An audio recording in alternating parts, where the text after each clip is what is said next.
আসসালামু আলাইকুম। ঈদ মোবারক। তাবাক্কাল্লাহু মিন্না ওয়া মিনকুম। সকলকে ঈদুল ফিতরের শুভেচ্ছা জানিয়ে শুরু করছি আজকের এই ভিডিও।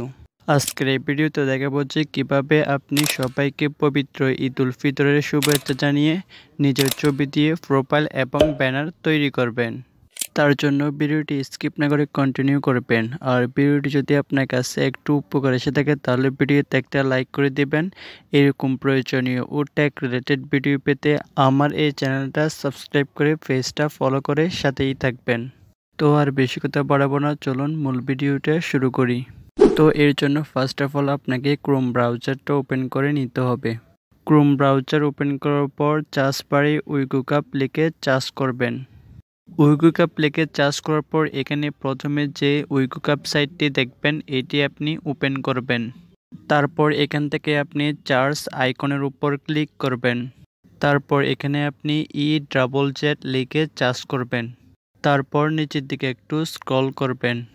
তারপর এখানে প্রথমে দেখবেন ঈদ মোবারক পোস্টার ডিজাইন AI ফ্রি এই লেখাটার উপর ক্লিক করে দিবেন। তারপর স্ক্রল ডাউন করবেন।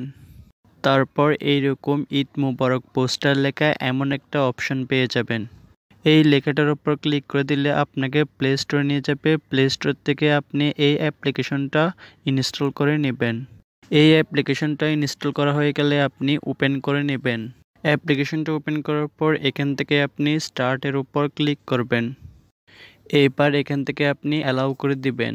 তারপর এখান থেকে আপনি প্রোফাইল আকার, ব্যানার আকার এবং নিজের মতো করে ডিজাইন করে নিতে পারবেন। তো এখানে আমি প্রথমে প্রোফাইল ফ্রেমসের উপর ক্লিক করে দিচ্ছি। তারপর এখানে ক্যামেরা অথবা গ্যালারি থেকে আপনার একটা ছবি সিলেক্ট করে নেবেন। আপনার ফটোটি সিলেক্ট করার পর এখান থেকে আপনি আপনার প্রয়োজন মতো ক্রপ করে নিতে পারবেন। তারপর এখানে আপনি অনেকগুলো ফ্রেমস পেয়ে যাবেন, আপনার পছন্দ মতো আপনি সিলেক্ট করে নেবেন। তারপর এখান থেকে আপনার যে ফ্রেমসটি আপনার পছন্দ হয় সেটা সিলেক্ট করার পর আপনার ফটোটি ওই ফ্রেমসের মধ্যে ভালোভাবে অ্যাডজাস্ট করে নেবেন। এবার আপনি নিচের ডান দিকে কোণায় সেভের উপর ক্লিক করে দিবেন। আবারও নিচের ডান দিকে কোণায় সেভ অপশনটির উপর ক্লিক করে দিবেন। এখন যদি এই ফটোটি আপনার গ্যালারিতে সেভ করতে চান তাহলে উপরের দিকে সেভ অপশনটির উপর ক্লিক করে দিবেন। তারপর এখানে অ্যাড অ্যালার্ট এখানে ইয়েস অপশনটির উপর ক্লিক করে দিবেন। তারপর আপনার মোবাইলে একটা অ্যাড শো হবে। ওই অ্যাডটা শেষ হওয়ার পর আপনার গ্যালারিতে এই ফটোটি সেভ হয়ে যাবে। প্রোফাইল সাইজ, ব্যানার সাইজ এবং আপনার নিজের মতো করে ফটো এডিট করে নিতে পারবেন। তো আজকের এই ভিডিওটি এ পর্যন্ত। দেখা হচ্ছে পরবর্তী অন্য কোনো নতুন ভিডিওতে।